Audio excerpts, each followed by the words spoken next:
സ്ത്രീകൾ മസ്ജിദിൽ പ്രവേശിക്കുന്ന വിഷയത്തിൽ നമ്മുടെ ശേഖന്മാർ എന്തൊക്കെയോ ഇങ്ങനെ വിളിച്ചു പറയുന്ന കേട്ട് അതിൽ കുറച്ച് ഭാഗങ്ങളൊക്കെ ഒന്ന് കേട്ടു. പള്ളിയിലേക്ക് ജമാഅത്തിനായി പോകുന്ന സ്ത്രീകളെ പണ്ഡിതന്മാർ വിമർശിക്കുന്നത് കാരണം പള്ളിയിലേക്ക് പോകാൻ പ്രോത്സാഹിപ്പിക്കുന്ന ഒരു വചനം പോലും ഖുർആനിലോ സുന്നത്തിലോ നമുക്ക് കാണാൻ സാധിക്കില്ല.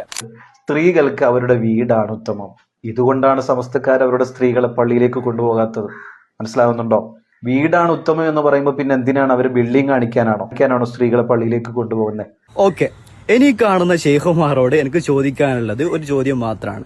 സ്ത്രീകൾ പള്ളിയിൽ പോകുന്നതിന്റെ വിധി എന്താണ്?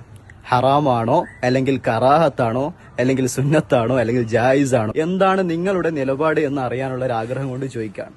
ഇനി പാടില്ല എന്നാണെങ്കിൽ, അതായത് ഹറാമാണ് അല്ലെങ്കിൽ കറാഹത്താണ്, മോശമായിട്ടുള്ള കാര്യമാണ് എന്നാണെങ്കിൽ, വനിതകളിൽ ഏറ്റവും ശ്രേഷ്ഠരായ സ്വഹാബി വനിതകൾ ഹിജാബിന്റെ ആയത്തിറങ്ങുന്നതിന് മുമ്പും ശേഷവും പള്ളിയിൽ പോയതിന്റെ തെളിവുകളാണ് ഈ കാണുന്നതൊക്കെ. അപ്പൊ എനിക്ക് ചോദിക്കുന്നത്, ഈ ശ്രേഷ്ഠരായിട്ടുള്ള സ്വഹാബി വനിതകൾ ചെയ്തതൊക്കെ ഹറാമാണോ അല്ലെങ്കിൽ കറാഹത്താണോ, മോശമായിട്ടുള്ള കാര്യമാണോ? പെട്ടെന്ന് നിങ്ങളുടെ ഉത്തരം എന്താണെന്ന് എനിക്കൊന്ന് അറിയാൻ ആഗ്രഹമുണ്ട്.